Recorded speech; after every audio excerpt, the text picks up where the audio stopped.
enjoy. Okay, pre-show is started. Oh, Can you see the timer at the top of the screen, or you want me to move the timer? Or I better keep well, it there. I don't see I can't see it, but that doesn't matter because I am going to turn on my phone timer. Okay. So that'll tell me. That'll tell me. And I don't forget about that. I'm pretty careful about not running over the time because I want a good ending. And in fact, the last 2 minutes, I'll probably rein it in so that I can end it off at the right time. All So, yeah, so I'm ready whenever you are. And everyone else ready? Yeah. Yeah, good. Yeah, we're all ready, Richard. Okay. So let me hit my timer. 3, 2, 1. Start your timer. Thank you. Here we go.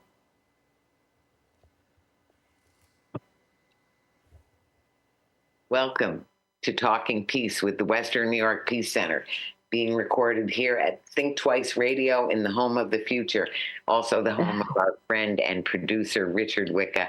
Thank you so much, Richard. And when I also want to thank our friends at WBNY, Buffalo's original alternative radio station, 91.3 FM, coming out of Buff State. We're so grateful to WBNY and to Buff State. And when I think of thankfulness, I also think of our Indigenous friends in particular, especially our Haudenosaunee friends and the Seneca, of course, because most of us, or I think all of us really right now, are on stolen land taken through trickery and violence from the Seneca, or as they call themselves, the Inondawaka people. So we think of them, and I think of them and they and, so many Black, Indigenous, and people of color, or just people wise enough to understand that thankfulness is so important in dealing with everything that comes at us in life, to realize and thank and be thankful for the things that we do enjoy.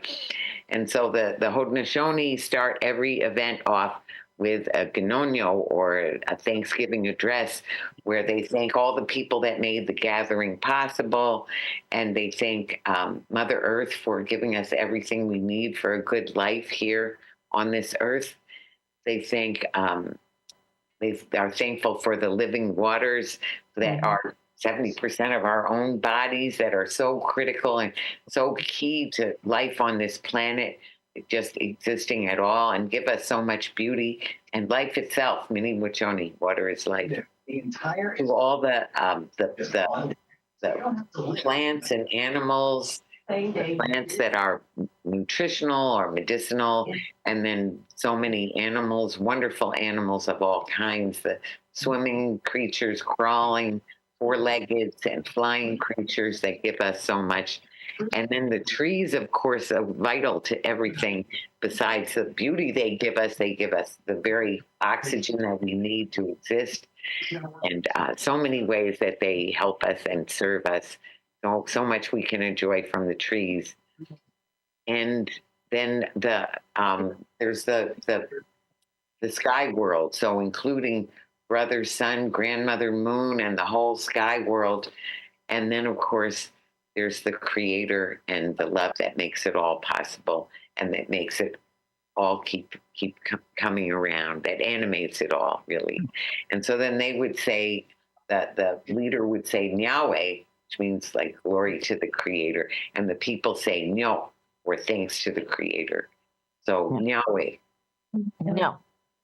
Thank you for that. And it's like Ashe, Amen, Hallelujah, Alhamdulillah, Amen, Amen, Amen. So many ways of saying thank you, and of really recognizing what we have. So we have a lot of good things to be thankful for, but we also have a lot to worry about. And that is one of the things that we're going to talk about. So is stop wars is our topic of today, because of the terrible wars that are new wars of all kinds, old wars that are kept going, and it still remains that, as Reverend Dr. King said, greatest purveyor of violence in the world is our own government. Mhm. So there's a lot to talk about here and unpack. I'm so grateful to have the crew we have here to talk about it. So just going around, first we have Kathy King. Hi, Kathy. Hello. And Kathy, of course, we're so grateful for your service, just recently come on the board at the Western New York Peace Center.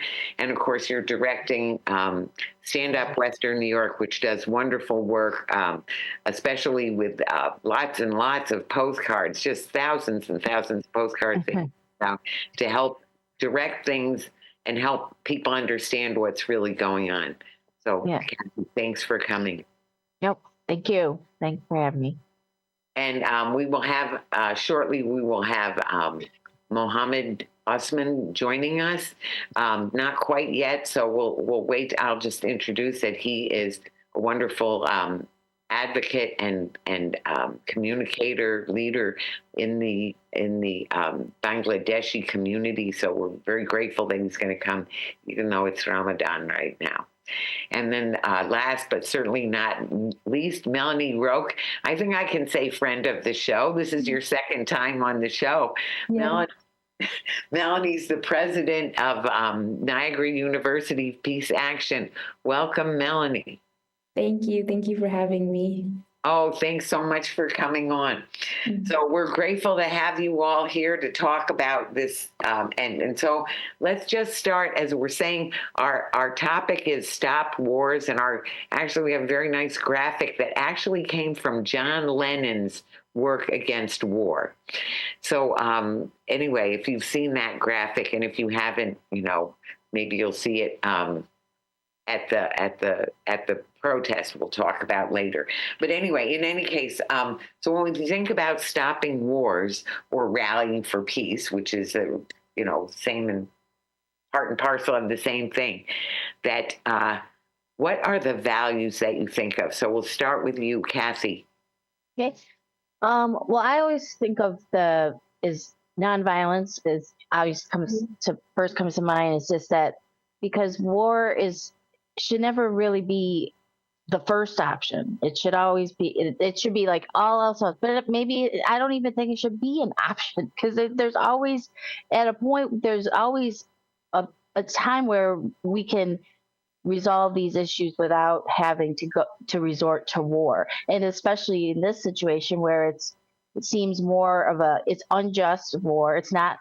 There was no reason for it, Right. And it just seems like it's being used as a political way of just distracting us from what really is important in this world. So nonviolence, because I feel like there's nothing that can really, like, if you value humanity, you can't justify war. Exactly. So well put. Thank you so much, Kathy. And Melanie, what would you say? What would you think of? I think of just basic sort of terms. I'd say respect for human dignity and life. Right. I think just with everything going on, I personally, when it comes to what's going on with the U.S.'s attacks on Iran and Palestine, we hear the word war a lot. I don't think, similar to Kathy, I don't think it's justifiable in any sense. And I don't personally like calling them wars. It's a blatant attack on, people who can't defend themselves. So I think that lacks a respect for human life and dignity. And so when I think of no more war or, stopping war, I think preserving human life, dignity, preserving the environment. Right. So, yeah. All of those. Yeah. Yeah. So true. So I actually, so you're making me think of when Women in Black meets at Bidwell and Elmwood every Saturday from noon to 1, and they have a lot of signs that are just always there when they're doing that vigil. And one of them, my favorite one, is "All wars are," or one of my favorite ones, "All wars are lost." All wars are lost. They're lost by everyone. It's sort of the opposite. There's Now, no winner. excuse me. Yeah. So there's what I like to, and I've said this on the show before, that I've reclaimed my teenage nickname of Victory, because the real victory, everybody wins. So in the same way, with a war, really everyone loses, except for the war profiteers. I'm going to say they come out ahead in terms of their bottom line, and they even celebrate wars, or just brag on how their bottom line is going to increase. So it's a very problematic, but the values that I think of are the ones I always think of with talking peace. I almost always say truth and love. So as Dr. King said, unarmed truth and unconditional love will have the finest, will have the final word in reality. That's why truth,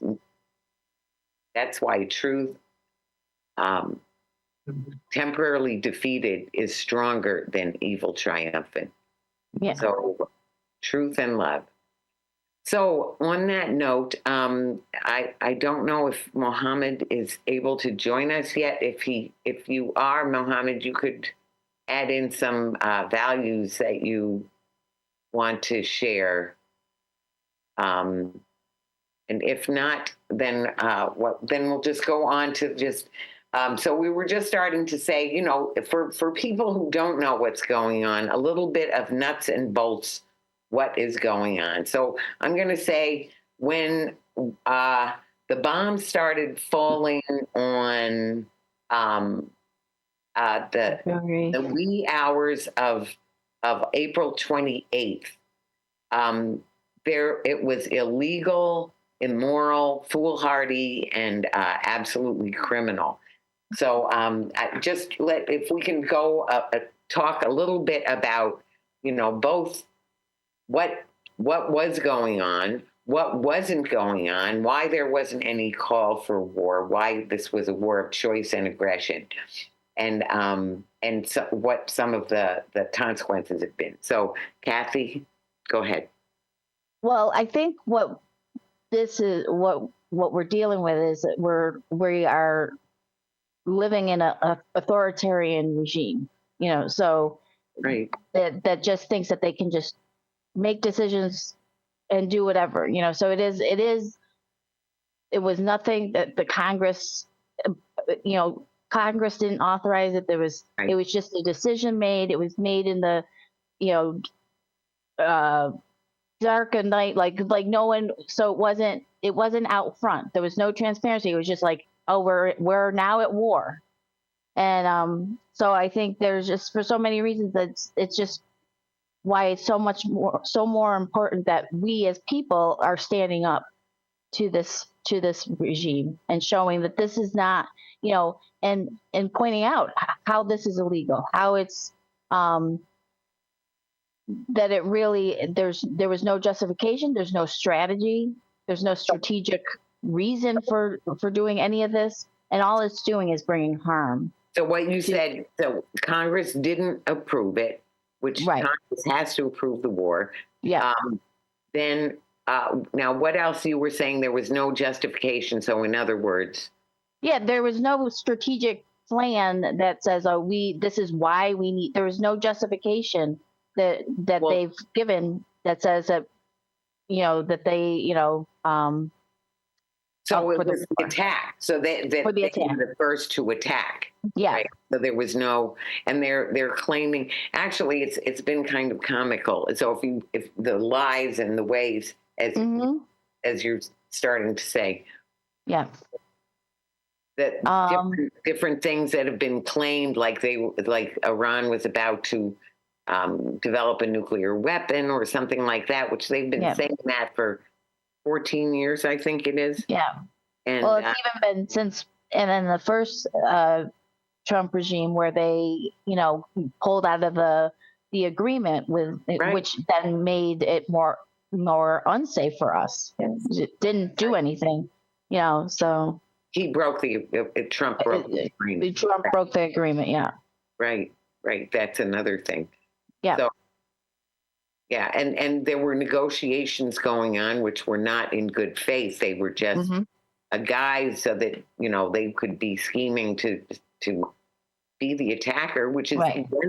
against the UN Charter. So what they're doing is even in the war on Iraq, which was also couched in so many lies, they at least went to the Security Council and tried to make a case that it was needed. Anyway, so we're just going around. So thank you, Kathy. So Mohammed, if you can turn your camera. Your camera should be horizontal, if you could. That would be great. Right. It's not showing me. I don't know. My phone is. Your phone is not working that way. Yeah. Let me. Oh, yeah. Oh, there it is. Hello. So that's why I thought it could now. So we're just going around about. We're just at the beginning of talking about what's happening with the war, how it's illegal, immoral, foolhardy, and criminal on the stop. From the very outset of this war of choice and aggression that Trump has started. So what would you say about what's going on? Some of the actual violence that's going on. Yeah, thank you very much.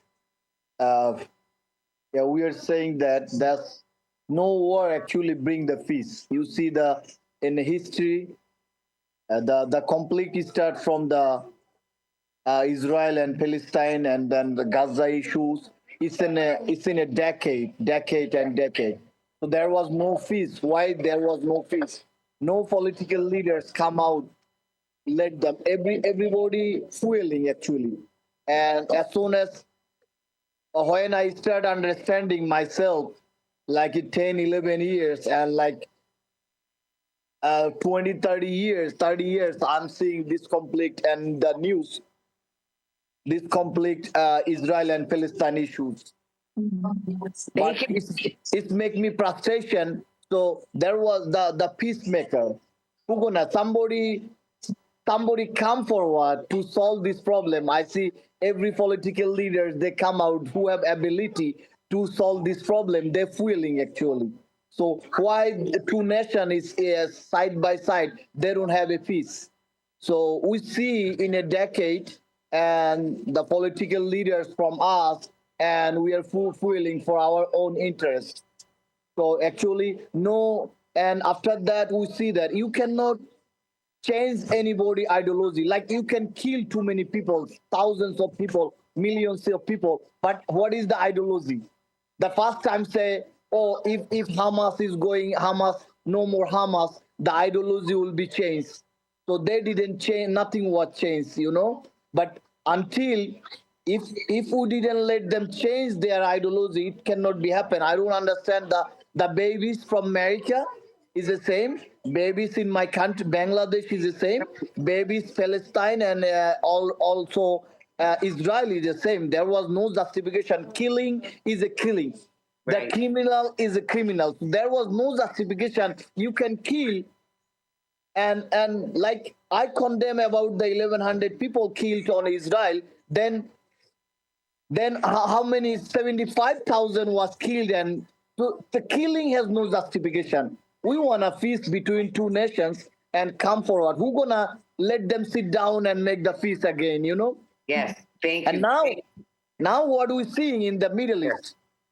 Yes, it is going on. And thank you for bringing up about the Middle East, because, of course, that is one of the big problems is that Israel and without Middle East attacking, without what our president say, he said we already destroyed all the nuclear facilities in like 2 months ago. Now what happened? He's again destroying. So who is lying?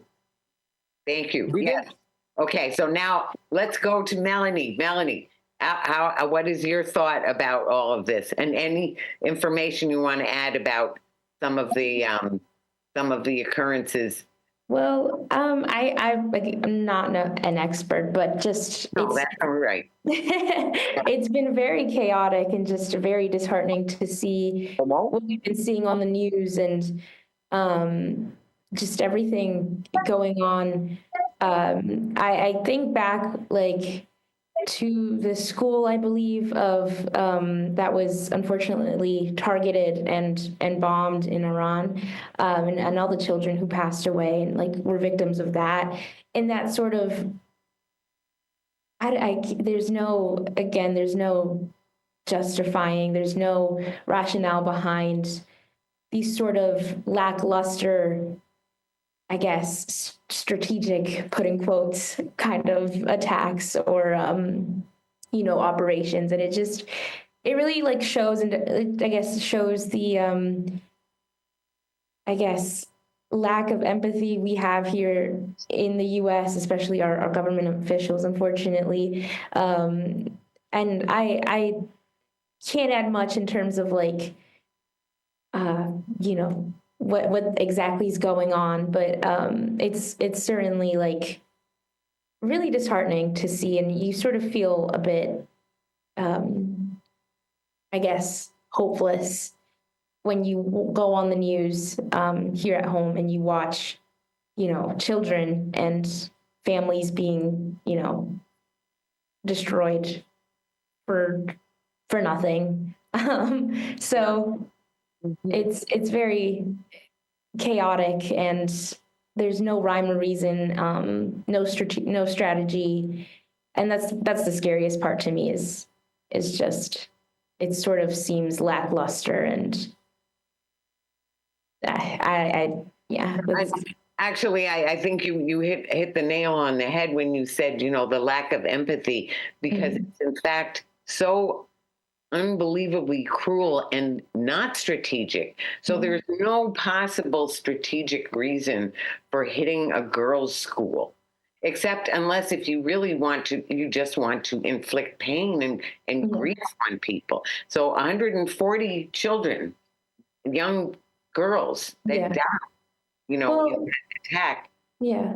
And I guess, it's scary too, just how our country sort of operates. And again, I'm not I'm not an expert, but you sort of see this throughout history, the sort of show of power. And so that level of aggression sort of to other countries shows our willingness to do whatever it takes. Do you know, so it's heartbreaking. And the fact that we have to go to that extreme to showcase our capabilities is disgusting and not justifiable at all. Completely against the law. The UN Charter, Section 2, Article 4, that makes it totally illegal to do a war of aggression. And how do you know that somebody is wrong? Because they started the war. So we started this war. With all the lies that are being told, there's still no lie that has said that there was an attack. And in fact, there have been a lot of attacks that were going on by the U.S. So I think one of the things that's very striking is we have a very diverse group here of people who are not obviously affected by the war. And yet the feelings are running so strong. I know my own are also.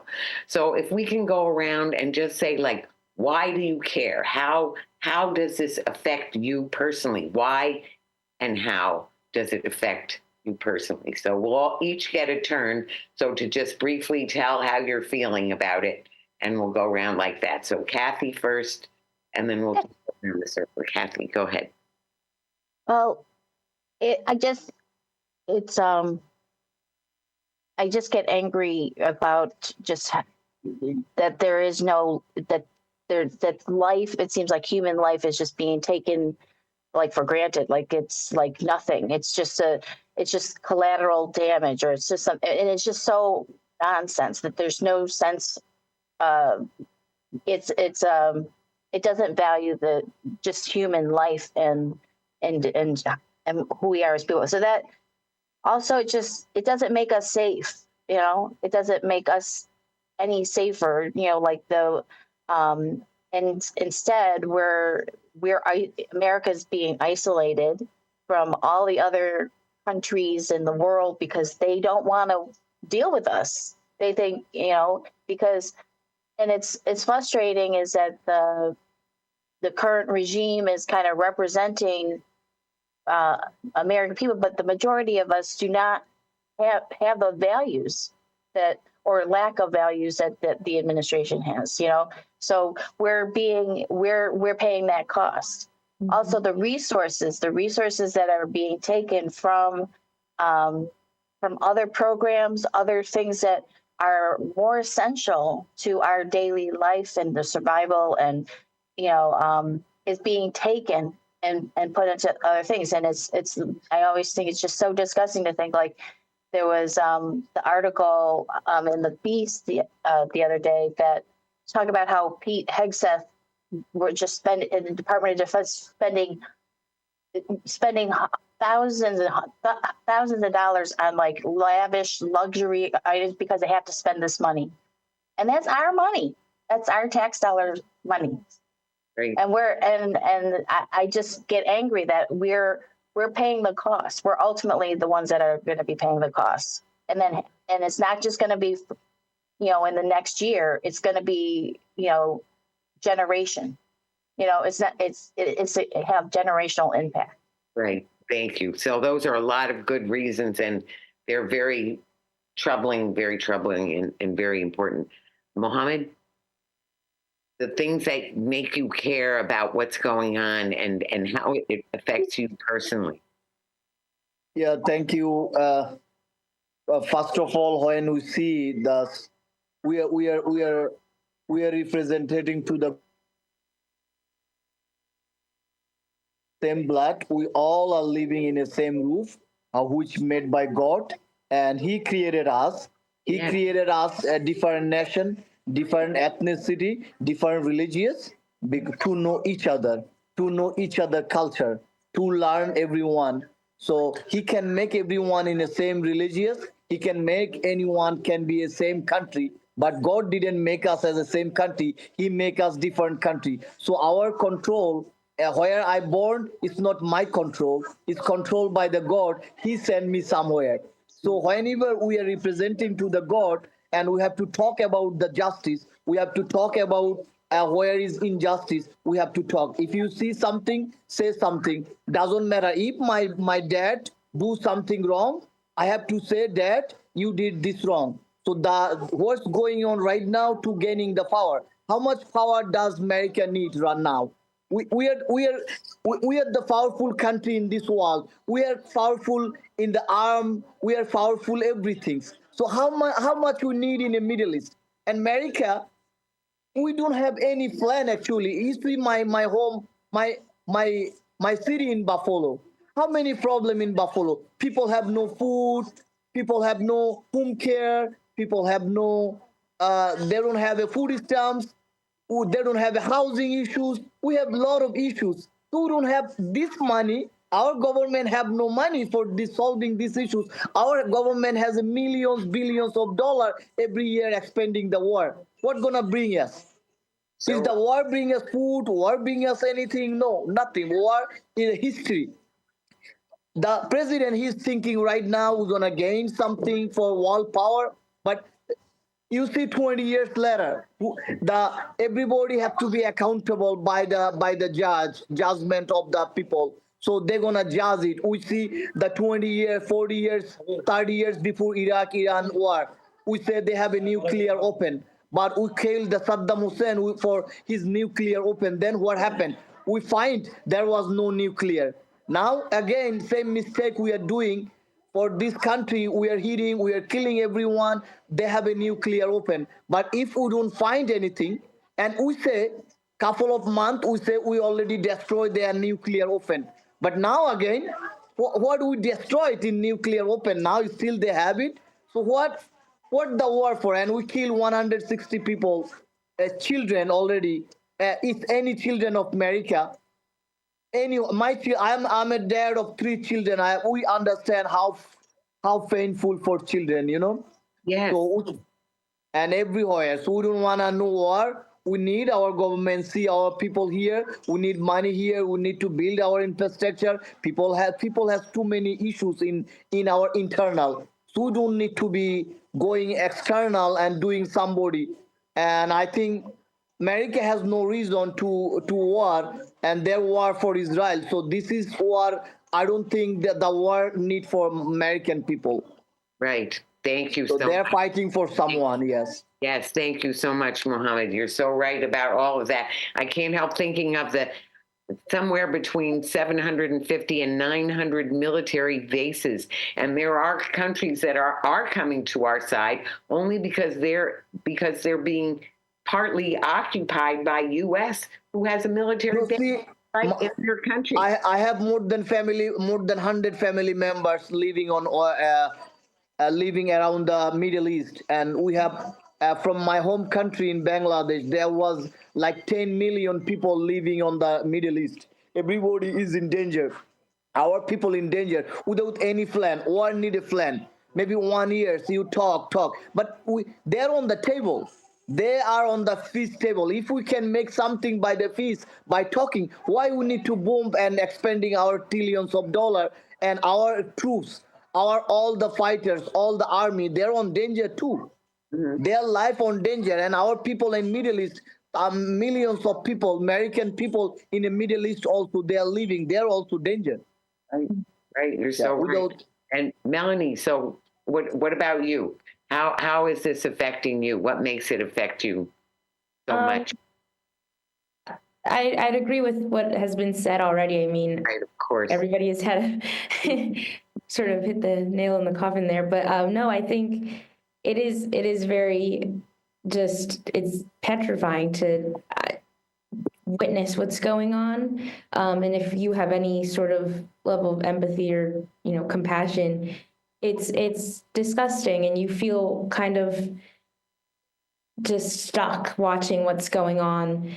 And sometimes it feels like, being from the US, you kind of, you hear about all these things going on, and you sort of, it's an awkward kind of feeling, because you're like, well, this is my home, but my government and the people that are supposed to be representing me have caused so much harm. So what can I do to sort of mitigate that? And sometimes it feels a little daunting and hopeless and scary. And this what's going on specifically is just reinforce those scary feelings of, we're all here. What can we do to help people over there? And there's a lot of feelings. There's anger, there's sadness, of course, because resources are being taken from us, from, people in this country who need help to fund a needless war or needless attack. And then you have, that, I guess, my feelings, I guess, and how it sort of affects me directly is, I'm afraid of, people, my friends and family who are from the Middle East, or who are people of, myself included, just because with times like these, unfortunately, with war and what's going on, comes a lot of discrimination and racism, I think, and just a lot of room for biases to grow and for people to be ignorant, given our current administration and everything. So I'm a little fearful of that. I don't know if that made sense, but absolutely, it makes sense. And as you were saying, actually, people have said that what's going on is the colonial aspects of what's going on overseas, and that imperial action that is Trump trying to have hegemony over the whole world, really, and tank the whole UN and the whole international order, is also coming home to roost, because the norms or just the law is being flouted in this country in terms of, the immigration program, and just the way people are just not, it's just so much a government for the corporations and the 1% so much. And the other thing I need to say is that in terms of when we're talking about the nuclear danger, Iran does not have a nuclear weapon. It's not in danger of producing a nuclear weapon. That has been well verified by international objective observers who have verified that there is no way that they're building. Who does have a nuclear weapon, who is not actually approved to have a nuclear weapon, is Israel. You know, and not only that, then there's of course us and the other 9 countries that have nuclear weapons are also in there. So, but what I want to do, was really important point that you made to that feeling of helplessness. And I want to say one thing that is great is that we have a lot of, we have, I know we hear little ones in the background, so that I know that it's always glad that young voices are healthy and that people have their good children right at hand. So I just want to say it's so important. Oh, is that who that is? Yes, you're welcome. See, now you're on the radio, on the video too. What's your name? Want to say your name or no? You say your name. Mahmoud. Mahmoud. Mahmoud. Oh, Mahmoud Osman. Oh, that's a very famous name. That's a wonderful name too. You both have a wonderful name. So thank you, Mahmoud, for joining us. So the one thing I wanted to say is when you said about feeling of helplessness. So one of the things we can do is that it's a sin to be silent when one should protest. So we are having an anti-war gathering. It's a rally. It's called Stop Wars, and it's going to be this Saturday at 2:00 at Bidwell and Elmwood. So I did mention that Women in Black and Gaza on Main are activists that will be there from maybe even 11 a.m. and certainly by noon to 1:00. There'll be people there with signs. Then there's a small break from 1 to 2. And then this rally that is the Stop Wars rally will start at 2:00 at Bidwell and Elmwood. There at Bidwell and Elmwood. So we hope that people can come. And so I like us to go around and just talk about. Do you have any flyers? We do have a flyer, but I can't wait. I have.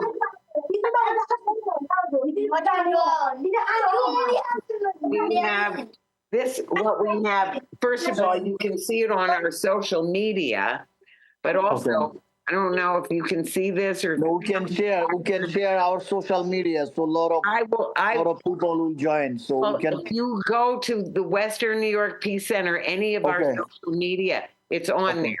It's on. Okay, I'll also in our listserv for those of you who are on our talking listserv. Let's go around about what people can do. You know, rallies that you've been to, why does that make a difference? So, So it does. I know the feeling of feeling helpless. I think that's what we're all in that. But I think the protests and the rallies and getting involved that does make a difference. And there are.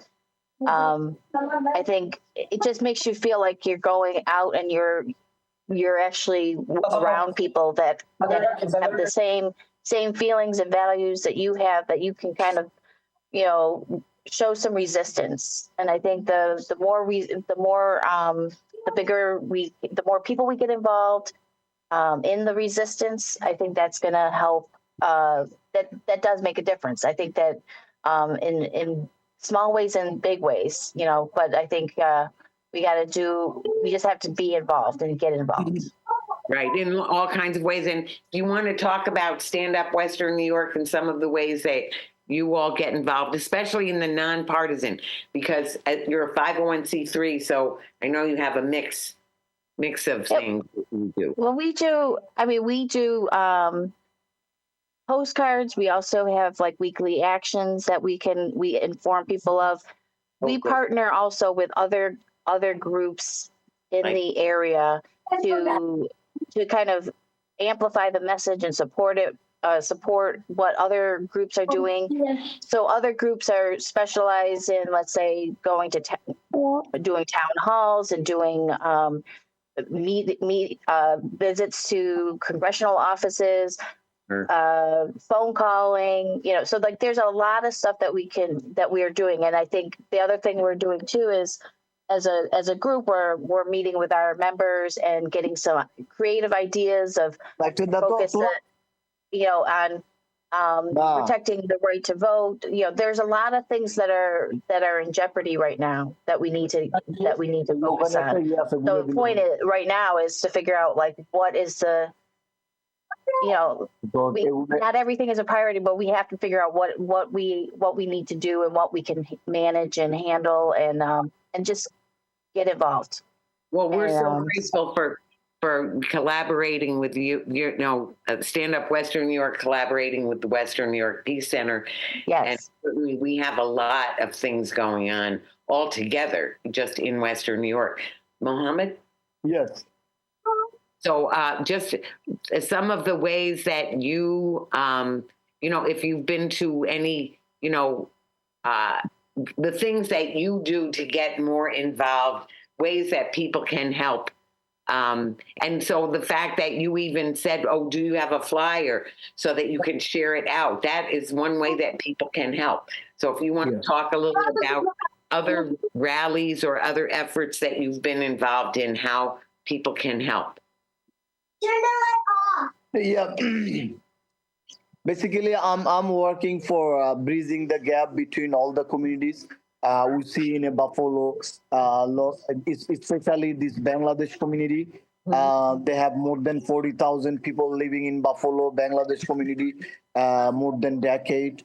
So I'm bridging with the community. I was board of director, International Institute of Buffalo, former board of director. So my job was like bridge between the communities. So we work like you see the brother was killed by ISIS and brother Nurul Amin. So we protest for him and we talk about him. Anything we see the injustices come, so we come forward to doing that. And beside of that, I help the communities. I'm founder of Buffalo Job Club.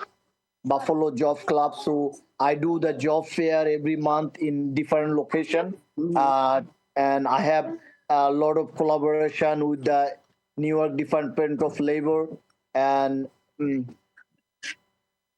Unemployment Training Center, Buffalo Unemployment Training Center, to help the people to get the jobs. And beside, I help the community. So anything happen, any need, we stand together. And how can people help you in those efforts? No, yeah, anytime we just, sometime we need a volunteers, everything. If anybody with my Facebook, they see what we are doing, everything is there. So sometime we need a volunteer, sometime we need other kind of help. If anybody have any problem, we sometimes do a fundraising to help the families, any occurrence. So we basically doing that, but I do everything on myself and help the people. Whatever I earning, I believe to give back on the community. So that's I am doing in a decade in city of Buffalo, but I continue doing that.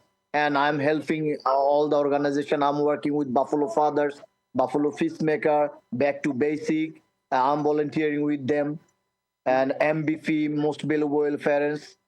So I actually work with whoever working for community.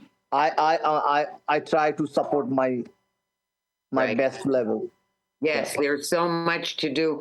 Just, in all kinds of ways, we are so connected and the needs are very great right now. Of course, we've seen you in a lot of things lately, especially about Nurul. So that's more to follow for him and his family. And so many people suffering really so much. So, Melanie, if you could talk a little bit about what you're doing, what Peace, Niagara University Peace Action is doing, and the Justice House. Some of all that, please. So just as of now, our chapter here at Niagara, we're focusing more on education and sort of trying to inform people, especially on campus, of what's going on, just because as college students, our lives can get pretty hectic, and even for me, sometimes it's a little hard to keep track of what's going on. So just as a rule of thumb, our goal is always to educate and inform. And in a way, that's a way of resistance. It's not, going out and protesting, but that is a huge, huge part, I think, of resisting and standing up to, oppressive governments and actions. So we try our best to, whether that be through, traditional events we do on campus, or through classes, or just speaking to one another. And that's our goal here at Niagara's chapter of Peace Action, of course, is just get people involved, educated, informed, so that then when it comes time to go to a rally or a protest, or any form of demonstration, people feel more confident and they feel sort of ready to participate in something like that. But as of now, we've just hosted events. We've made pamphlets on just, current events and stuff like that, held Know Your Rights workshops. So we do what we can. And yeah, that's what we've been up to. Well, I'm going to say that is plenty. So I want to say, first of all, public awareness is so critical because people don't really know, and especially as the media conglomeration that's happening, as right-wing groups or individuals are amassing media power and concentrating that media power, so people don't even necessarily know what's going on. Things are misrepresented. So I just saw something that said U.S. What was it in the Buffalo News? It said U.S. and Iran, ramping it up or something. It wasn't that phrase, but blaming, saying, the U.S. and Iran. Well, Iran is defending itself after an attack that was initiated by the U.S. that was clearly illegal under international law, clearly unwarranted, and he has told time and time again. And let me not forget to mention all the other threats that are going on and all the other bombing that's going on. So first of all, what they did in Venezuela and kidnapping the leader, that blatant breaking of international law. Whether it was a good leader or bad leader is irrelevant. This is just blatant breaking of international law. Stealing their oil, blatant piracy, blatant criminal activity, no question about it. So people if they don't know that, they hear, Iran, we had to do it because they're going to hit us first. Well, first of all, not true at all. They just want the oil. This has been, and Trump has obsessively spoken about the oil so that it's very clear where his priorities are, him and his regime. So if we can talk a little bit about some of the threats that, why, anyway, it's so important. I just want to stress what you said about public awareness, what you're trying, and especially for young people as much and more, in some ways than anyone, that people, you're there in a institution of higher learning. So it's about learning, right? And so that we understand what's going on and then help other people understand. And 87% of Democrats, I think, are against this war. And I can't remember the other figure, was something like 57%, I want to say, of the population at large. So the majority of people are against this war because it is clearly illegal, immoral, and foolhardy. So if we want to talk a little bit about foolhardy, why is this such a problem? So, Kathy, I think you sort of talked about it already, but go ahead. Yeah, I mean, I think it's all it shouldn't even be it shouldn't even been authorized. Like it's like it's not even it's fuller because there's no purpose, there's Right. no reason for it. And I want to kind of emphasize what Mohammed said was like, how much power do we really need? How much power is enough? Yes. I mean, because it's ridiculous. You know, it's like we all have to and that's where I just think it's not any, there's no principles, no values behind this. It's all about power. Power and money. And oil. Power and Yeah, oil. power, oil, Power money. Yeah. Money. And it's like, and it's important that that 55% or the majority, that's still very low considering all the information. And that's why I think I agree with you, Vicki, with Melanie, is that it is important to make people aware, because the more people know, then hopefully you're gonna get to the higher percentage of people being outraged about this. So I think that that's all. It's very important, but it's just an illegitimate war that should not. There's no basis for it, and it shouldn't even. Right. We shouldn't even be in this situation where we're devoting time and resources to this. Thanks so much, Kathy. And Mohammed, would you talk a little bit too, because I don't think just to make sure that, in this is public education too for people, that they should know, all the countries that are being bombed right now. I know that Lebanon is being, attacked by Israel. There's all kinds of bombs going off. If you want to talk a little about that. The regional chaos that has ensued, the chaos of the war, of so many acts. Okay. Yeah, we see that this is you talking to me? Yeah. Yeah, the regional chaos. We are talking about that. So you see that everywhere we are bombing. What we are teaching our generation, America. The country of we say, the president always say that we are more powerful. We are powerful in everything, every single way. America is a powerful. So what we are teaching our people, in one night somebody sleeping in his palace, and the sovereign country, the independent country, and our president send our troops and take him out. What the how you justify with that? A powerful country go another country and take his president out. So what we are teaching our generation, what American our kids will learn? The America, we can do whatever we want.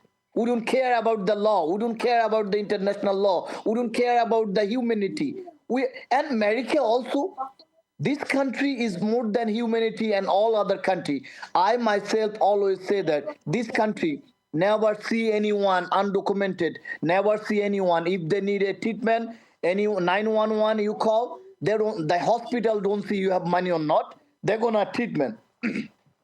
So this country have humanity. These people have humanity. But why would we show our generation, our kids, we don't have no humanity? We can kill anybody we want. We can take the president we want. We can kill any other president we want.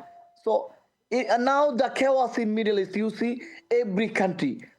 America is the powerful country. Whatever we say, they're gonna listen. We're gonna call somebody president, do that, and they're doing that. We don't need to bomb any countries, Right. And if we can make the feast on the table, why we go feast by war?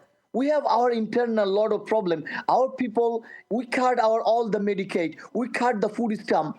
Why these trillions of dollars we don't using? Our people need education, need healthcare, need everything. Why this money we are draining on the war? I don't. It's not make no sense. If we have everything fulfilled, we have no people in a homeless. We can go boom. You don't have a money for our country. You have money for only Israel. How you just justify it? It's one country. You have money for them for war. The country is not using this money for their people. The country they are using for bombing some humanity. We are in 2026. We are not in 1980, 1970. This is the civilization, historical civilization. This is the peaceful civilization now. But what we are making right now, whole world we are bombing, whole world. We need a peace. Our president is powerful president. They can call anyone in a second, make them sit down and make them talk. So if we can make by the peaceful way, why we bomb?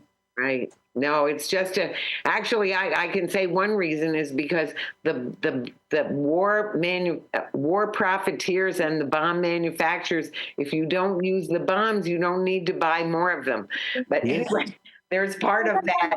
And it's just, there's so much that's so wrong with what's going on right now. However, there's also a great resistance that we are having and that we're seeing. I want to make a short mention about the next No Kings rally is going to be March 28th. I'm sure most people know that, or I think most people know that. And certainly, we will keep publicizing it right up until, and that we just hope to have, there is a strong resistance. So if you want to speak a little bit to that and the dangers really of a world war, and the resistance that we're having, if you want to talk about that, your hopes and your fears, Melanie. Just sort of a bottom line for people as we're coming up. Really, we're almost at the end of the show. Yeah. So just your bottom line, what you would say. What do they people need to know? I guess, sorry, I'm trying to think. Right. It's hard. It's a hard question, but the bottom line to you is, what do you think about these wars? Why do you say stop wars? Yeah, no, there are certainly many reasons why one could think to stop wars, but the bottom line, I think, just to reiterate what I've said in the beginning and what's sort of been shared throughout this whole session is, it threatens lives. It causes unnecessary harm. It disrespects and sort of ignores people's right to life, and it's violent. It's illegal, but legality aside, it not only harms us as humans, but it harms our environment. It harms animals around us, plants, just our planet in general. And so I think going into these needless wars and just wars in general, like you said, there is no winner. Everybody loses in some way. So bottom line, I think is,